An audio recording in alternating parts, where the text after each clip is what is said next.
नमस्कार दोस्तों, मालवा का किसान चैनल में आपका हार्दिक स्वागत है।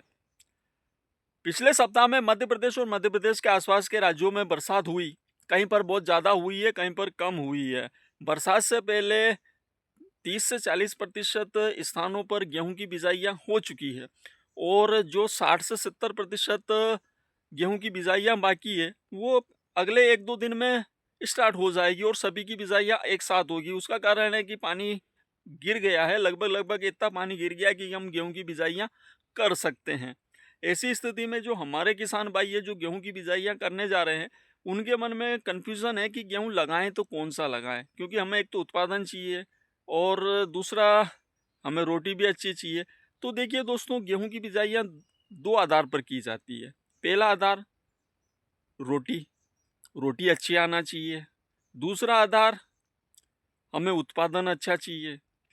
अब गेहूं की जो वैरायटियां हैं वो दोनों प्रकार की है। कुछ वैरायटियां रोटी के लिए बहुत बढ़िया है और कुछ वैरायटियां उत्पादन के लिए बहुत बढ़िया है। लेकिन आज इस वीडियो में जो हम चर्चा करने वाले हैं, उत्पादन भी अच्छा है और रोटी भी उपयुक्त है। मतलब कि ये कह सकते हैं कि उपयुक्त क्या है, बहुत अच्छी है। न- जी हाँ दोस्तों, मैं बात कर रहा हूँ HI 1650 पूसा ओजस्वी। जी हाँ दोस्तों, पिछले 2 सालों में इस वैरायटी ने किसानों को अपनी तरफ बहुत ज़्यादा आकर्षित किया है। उसका रीज़न है, एक तो एक संतुलित उत्पादन है और रोटी बहुत ही शानदार है इसकी। इस वैरायटी से आपको मंडी में अच्छा रेट मिल सकता है। जो हाईएस्ट उत्पादन में तो ये वैरायटी नहीं जा पाएगी। जो हाईएस्ट उत्पादन वाली वैरायटियां हैं उससे थोड़ा बहुत ही इसका उत्पादन कम रहेगा, लेकिन इधर मंडी में आपको इसकी रेट काफ़ी अच्छी मिल जाएगी।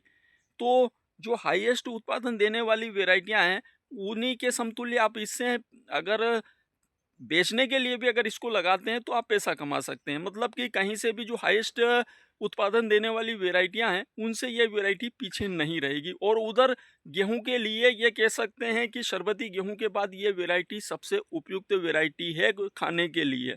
उत्पादन भी शानदार है।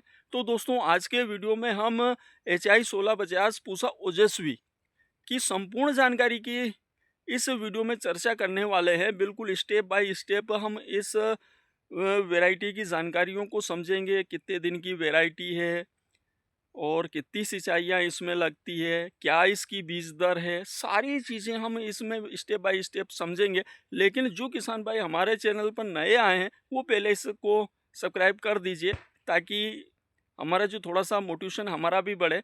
तो करते हैं दोस्तों आज के वीडियो की शुरुआत, बने रहे हमारे साथ आखिर तक। सबसे पहले बात करते हैं दोस्तों इस वैरायटी की बीज दर की। HI 1650 पूसा ओजस्वी की जो बीज दर है वो हमें कितनी रखनी है। तो देखिए दोस्तों, जहां 20 बसुआ का बीघा है वहां पर आप इसकी बीज दर 25 किलो रख सकते हैं, और जहां पर 25 बसुआ का बीघा है वहां पर आप इसकी बीज दर 30 किलो रख सकते हैं। अब बात करें एकड़ की, तो जहां पर 32 बसुआ का एकड़ है वहां पर आप इसकी बीज दर 40 किलो रख सकते हैं, और जहां पर 40 बसुआ का एकड़ है वहां पर आप इसकी बीज दर 50 किलो रख सकते हैं।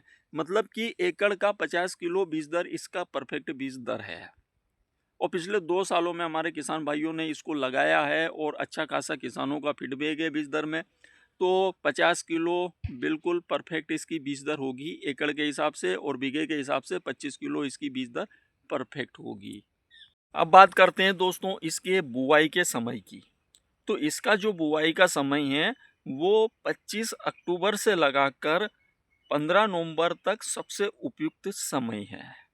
अब यहाँ से 15 नवंबर के बाद भी अगर आप थोड़ा बहुत अगर आगे बढ़ते हैं तो भी चल जाएगा, लेकिन ज़्यादा नहीं। 15 नवंबर के आसपास अगर इसकी बिजाई हो जाती है, 15 नवंबर से पहले पहले, तो सबसे उपयुक्त समय माना जाता है। नवंबर का महीना, नवंबर में 1 नवंबर से लगाकर 15 नवंबर तक इसका उपयुक्त समय सबसे बेस्ट समय होता है।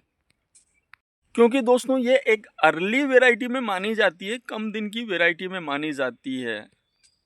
अब चर्चा करते हैं दोस्तों HI 1650 गेहूं की बुआई के तरीके में के बारे में।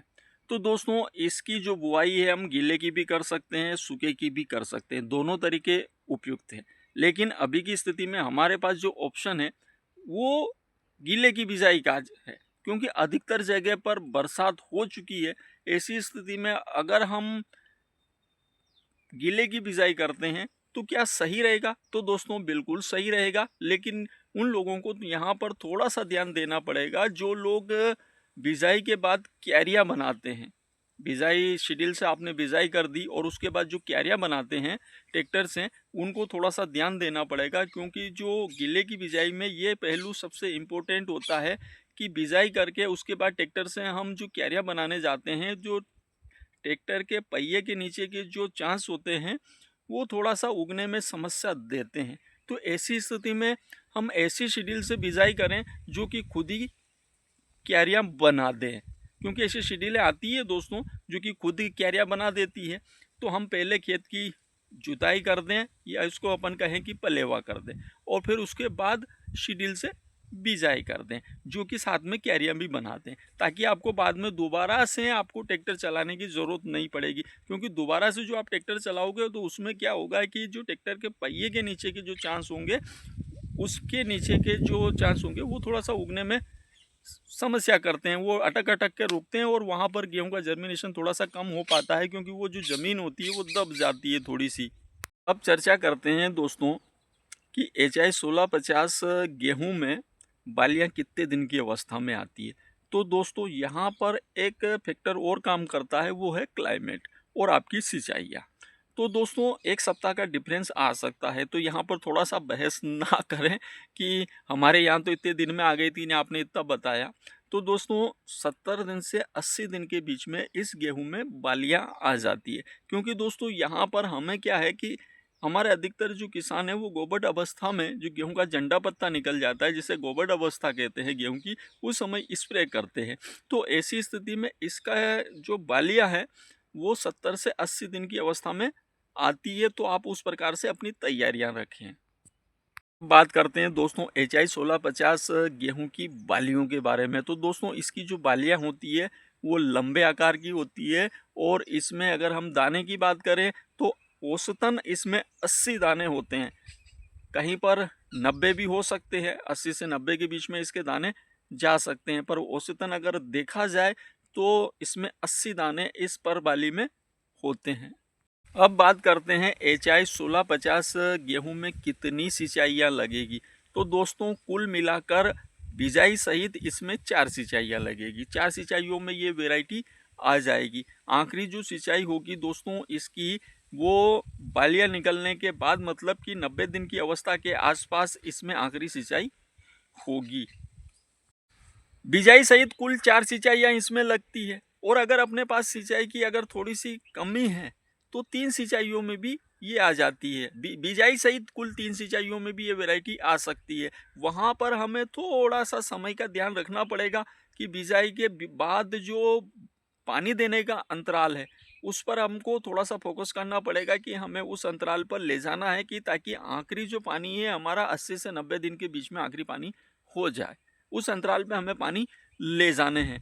तो कुल मिला के ये कह सकते हैं कि 3 या 4 सिंचाई में ये वैरायटी आ जाती है। कुछ किसान भाई हमारे यहाँ पर थोड़ा गैप कम करते हैं, तो 5 कुल बिजाई सहित 5 पानी भी कर देते हैं, लेकिन ये 4 सिंचाई इसके लिए सबसे परफेक्ट सिंचाइयाँ मानी गई है टोटल बिजाई सहित। अब चर्चा करते हैं दोस्तों इस वैरायटी के मैच्योरिटी समय के बारे में।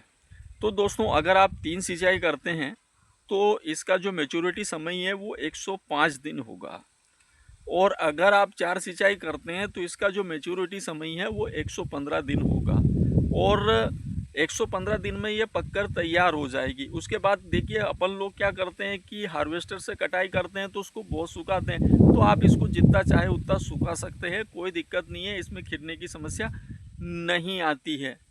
अब यहाँ पर कुछ लोग तर्क वितर्क करते हैं कि इसका परफेक्ट समय कितना है। तो दोस्तों इसका जो परफेक्ट समय है वो 115 दिन है। 115 दिन में पककर ये वैरायटी तैयार हो जाती है, और उसके ऊपर के जो समय होता है वो कटने का होता है, कि आप उसको आगे कितने दिन सुखाते हैं। पकने के बाद जब वैरायटी पक जाती है उसके बाद भी हमारे किसान भाई क्या है कि हमारा माल साफ निकले इसके लिए 20 दिन और सुखाते हैं, तो 140 दिन की वैरायटी है। नहीं दोस्तों, ये 115 दिन की वैरायटी है। अब बात करते हैं दोस्तों HI 1650 गेहूं के उत्पादन के बारे में। तो दोस्तों पिछले 2 सालों में हमारे किसान भाइयों ने फील्ड पर इसका जो उत्पादन है 20 बसुआ ज़मीन से 12 से 15 कुंटल लिया है। और बात करें 25 बसुए की तो 15 से 17 कुंटल इसका उत्पादन हमारे किसान भाइयों ने लिया है। बात करें 32 बसुआ वाली एकड़ की तो वहाँ पर 25 कुंटल के आसपास हमारे किसान भाई उत्पादन ले गए हैं। और बात करें कि 40 बसुआ वाले एकड़ की तो वहाँ पर 30 कुंटल या 30 कुंटल से प्लस हमारे किसान भाई उत्पादन ले गए हैं। अच्छा खासा संतुलित उत्पादन है। 25 कुंटल तो परफेक्ट आप इसका उत्पादन मान सकते हैं बीघा मतलब एकड़ का। तो 25 कुंटल उत्पादन नहीं है, आप हाईएस्ट उत्पादन देने वाली वैरायटियों को लगाते हैं दोस्तों। मैं भी लगाता हूं और आखिर में जाकर हम अनुभव करते हैं कि 15 कुंटल के समतुल्य ही उत्पादन उनका भी जाता है। तो 15 कुंटल अगर उत्पादन उनका जाता है तो 15 कुंटल उत्पादन ये भी दे रही है। यहाँ रोटी भी अच्छी है, आपको रेट भी अच्छा मिल रहा है। तो ऐसी स्थिति में दोस्तों ये कह सकता हूं कि आप इस वैरायटी की तरफ जा सकते हैं और जा रहे हैं। हमारे किसान भाई इस सत्र में काफ़ी व्यापक पैमाने पर इस वैरायटी को लगाने वाले हैं और लगा रहे हैं। और बहुत सारे किसानों ने लगाया है, क्योंकि मेरे पास जो कॉल आते हैं, मैसेज आते हैं, कमेंट आते हैं, उसके अनुरूप मेरा फीडबैक है कि ये वैरायटी इस सत्र में काफ़ी व्यापक पैमाने पर लगाई जा रही है। तो दोस्तों अगर वीडियो अच्छा लगा हो, जानकारी अच्छी लगी हो तो दूसरे किसानों तक भी शेयर कर दो। नमस्कार।